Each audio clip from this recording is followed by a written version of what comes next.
We're told both Moore and the woman he's accused of shooting were flown to University Hospital in Columbia, where they were in stable condition. His ex-girlfriend was released from the hospital. The sheriff's department tells us Moore now faces multiple assault and weapon charges and will not be allowed bond when he's released from the hospital.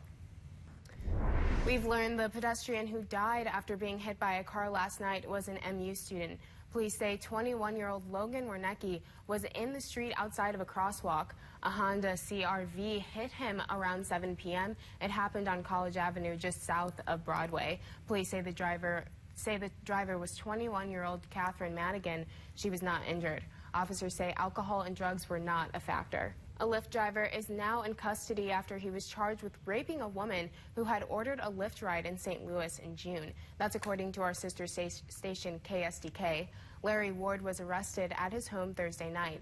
A Lyft spokesperson confirmed that Ward had been fired. It's not clear why charges were filed 5 months after the incident or if Ward continued working as a Lyft driver during that time. Here's what's happening right now. A Houston police sergeant was killed in the line of duty after being shot by a man this evening. That's according to KPRC, the NBC affiliate in Houston. Police say the officer was taken to the hospital where he was later pronounced dead. The gunman was arrested shortly after the shooting. Today, the House Judiciary Committee released a report laying out historical arguments for impeachment.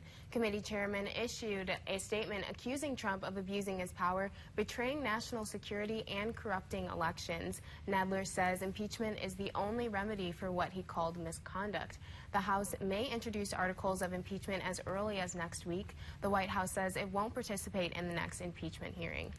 Thousands of people attended a ceremony at Pearl Harbor today to honor those killed in the Japanese attack 78 years ago. A moment of silence was held at 7:55 a.m., the same time the assault began, which launched the U.S. into World War II. The Japanese aerial assault killed more than 2,300 U.S. troops. Nearly half were Marines and sailors on board the USS Arizona. The vessel sank within minutes after being hit, taking most of the crew down with it. Fulton was in the holiday spirit this afternoon for its 71st annual Christmas parade. This year's theme was A Season of Hope. One neighbor says the parade is a staple in the community because it brings everyone together and celebrates the beginning of the holiday season. A volunteer says she has been a part of the parade since she was 14 years old. I just love this Christmas parade. I just love the fact that everybody comes out to come see it. You get to see people.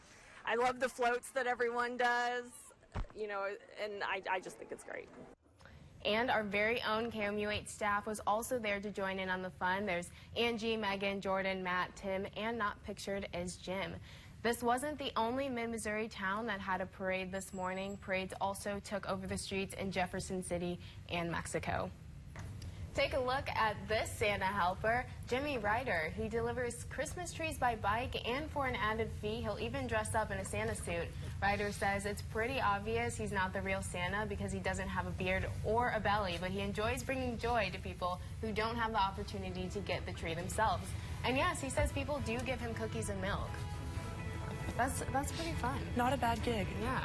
I wouldn't mind that. Yeah, I knew someone growing up whose dad was Santa, and it wasn't a bad gig. He said that it was his full-time job year-round, so not a bad gig if you can get it. Right, well, and cookies and milk. Right, right. Well, that is our time for now. On air, online, on Facebook, on Twitter, on the News app, and the Weather app. KOMU 8 News. Coverage you can count on.